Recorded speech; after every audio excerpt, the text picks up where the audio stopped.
Bonjour tout le monde, bienvenue en salle de presse de la Commission.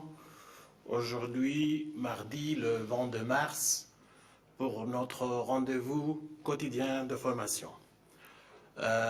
J'ai une déclaration à vous faire au nom de la Commission et puis je pense qu'on pourrait avoir quelques questions avant de retourner au travail.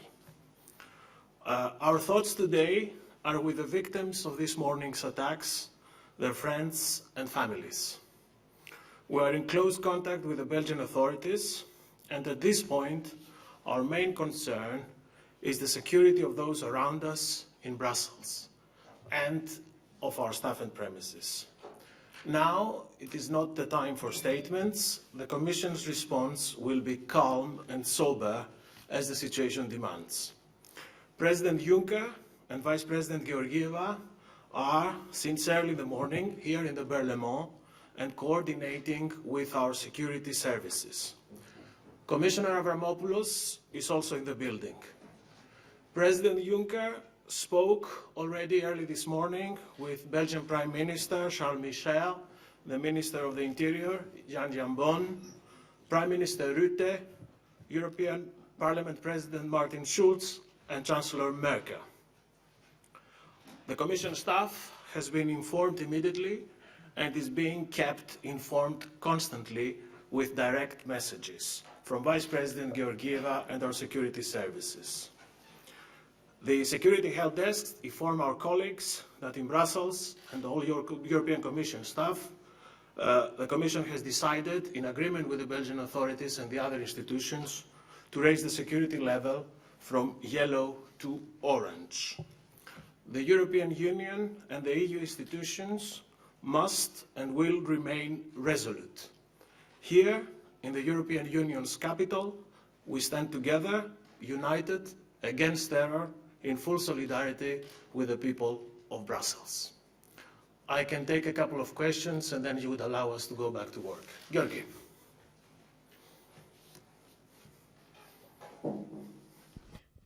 I have many questions. I'll pick up two.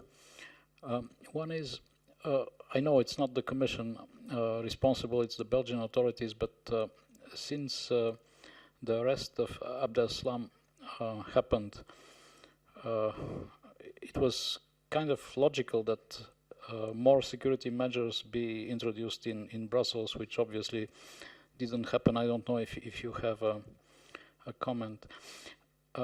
In addition, I have a question regarding Schengen, because there are calls from different sides that Schengen is the problem. And on the one hand, we have the politicians, we have UKIP that says, let's blame it on Schengen.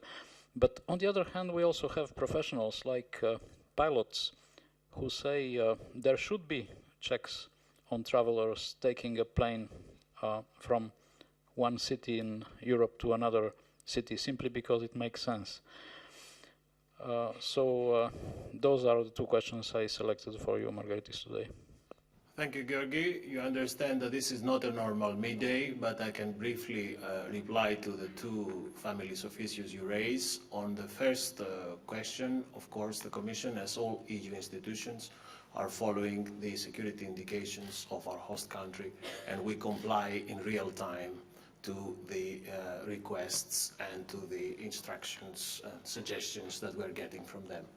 On the second family of issues you raise, you would agree with me that this is too early, hours after these attacks, to engage in the sort of issues that you have been engaging, and others who did that very quickly may feel free or compelled to do it, but the Commission will certainly not follow. James. Thank you, Margaritis. Two questions. I just wanted to ask if you were aware if anyone from the institutions, including your own, had been caught up in the attacks and was either injured or otherwise. And secondly, do you regard the planting of explosives at Malbec Metro, to what degree is this an attack on the European Union and its institutions? Thank you. For detailed security questions to the attacks, I would not comment. I would refer you to the Belgian authorities that are handling the situation. As concerns our staff, we are a big institution, as you know, with thousands of officials in Brussels, and we have been, since this morning, actively engaged in accounting all our staff. This process is ongoing. I think it's in the process of being finalized. I don't have any specific to report other than to tell you that the SPP staff is all safe and well. Mark.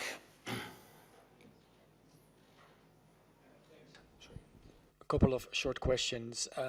You mentioned that Juncker and Georgieva and Avramopoulos are here.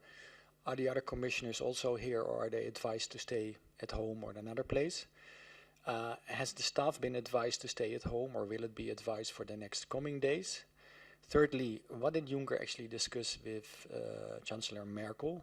Because there's rumors going on about a possible extra summit. I know that's Tusk, but I mean, was this point of the discussion?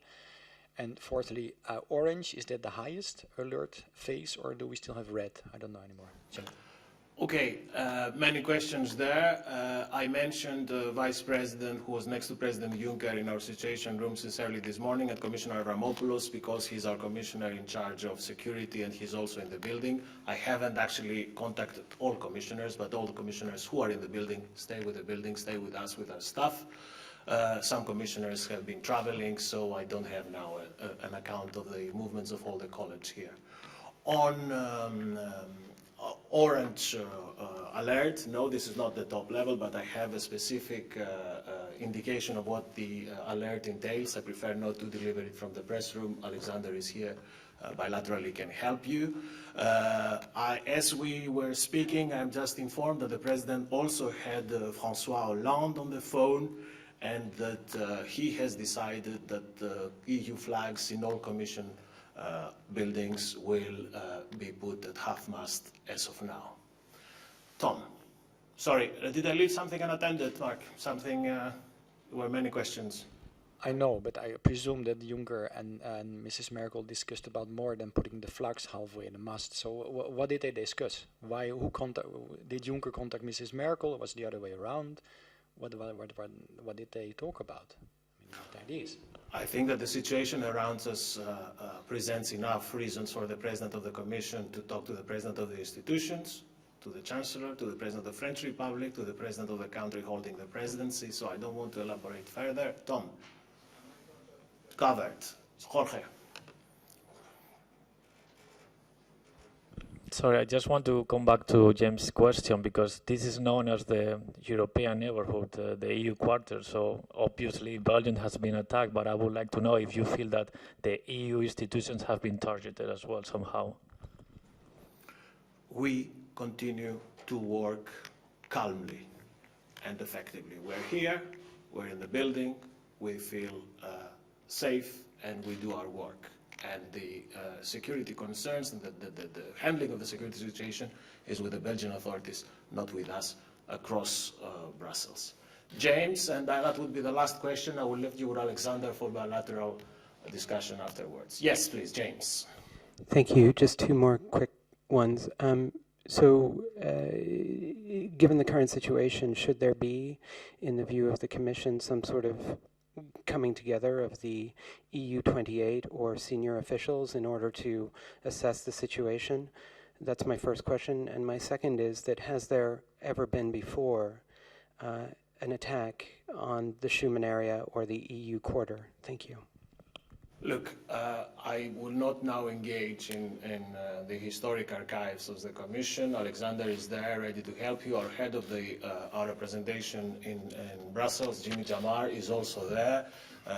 He was very close to the events, so I would suggest that we leave it here and we leave it there, and we can discuss bilaterally. The college will take place as normal tomorrow, so hope to see you all tomorrow for the college weekly readout. Many thanks.